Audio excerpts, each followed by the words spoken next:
اشفاق احمد مرحوم فرماتے ہیں، میں اپنے مرشد کے حکم سے چلا کشی کرتا ہوں عبادت کی چاشنی کے لیے، لیکن اس کے لیے تنہائی چاہیے ہوتی ہے، تو میں جنگلوں کا رخ نہیں کرتا، کیونکہ جنگل صوفی اور ولی پیدا کرتے ہیں۔ میں صحراؤں کا رخ کرتا ہوں، کیونکہ صحراؤں نے نبی پیدا کیے، تو میں انبیاء کی سنت میں صحرا میں عبادت کے مزے لیتا ہوں۔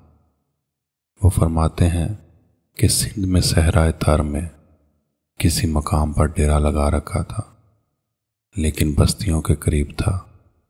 ایک بستی سے بہت سے لوگ نکلتے، بکریاں جانور چرانے جاتے، کچھ شہر کو جاتے، کچھ مختلف اجناس بیچنے جاتے۔ انہی میں ایک نوعمر لڑکا 15-16 سال کا سر پر تربوز کا ٹوکرا رکھ کر نکلتا، اور اس کے پیچھے پیچھے ایک ننھی بچی جس کی عمر 5-6 سال ہوگی وہ چلتی۔ میں نے کسی سے پوچھا تو پتہ چلا کہ ماں باپ مر چکے ہیں، اس لیے یہ لڑکا تربوز اور کبھی خربوزے دوسری بستیوں میں جا کر بیچتا ہے، اور بہن کو بھی ساتھ رکھتا ہے، گھر اکیلے نہیں چھوڑتا۔ ایک دن صبح اشفاق صاحب نے اسے بلایا اور پوچھا کہ ایک بات بتاؤ، صبح تم جب جاتے ہو تو تمہاری بہن تمہارے پیچھے، جب واپس آتے ہو تب بھی یہ تمہارے پیچھے چلتی ہے، حالانکہ اسے تمہارے آگے تمہاری آنکھوں کے سامنے چلنا چاہیے، اس طرح یہ تمہارے دھیان میں رہے گی۔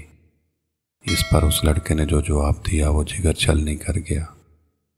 کہنے لگا، جناب آپ کو پتہ ہے گرمی سخت ہے اور سورج آگ برساتا ہے، جب میں سر پر ٹوکرا رکھ کر چلتا ہوں تو ٹوکرے سمیت میرا سایہ بہت بڑا بنتا ہے۔ میں چاہتا ہوں کہ میری بہن، میری بن ماں باپ کے یہ بہن میرے سائے میں رہے، میرے سائے میں چلے اور دھوپ سے بچی رہے۔ اشفاق احمد فرماتے ہیں کہ آنسو تو روکے نہ رکتے تھے، ساتھ آہیں بھی نکل پڑیں اس صحرائی بچے کے یہ جملے سن کر۔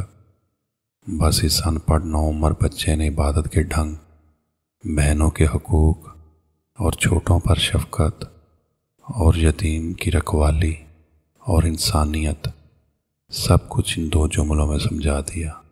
یہ ہوتا ہے پریکٹیکل اور یہ ہوتا ہے عمل، اور ایسے لوگ صحرا ہی پیدا کر سکتا ہے۔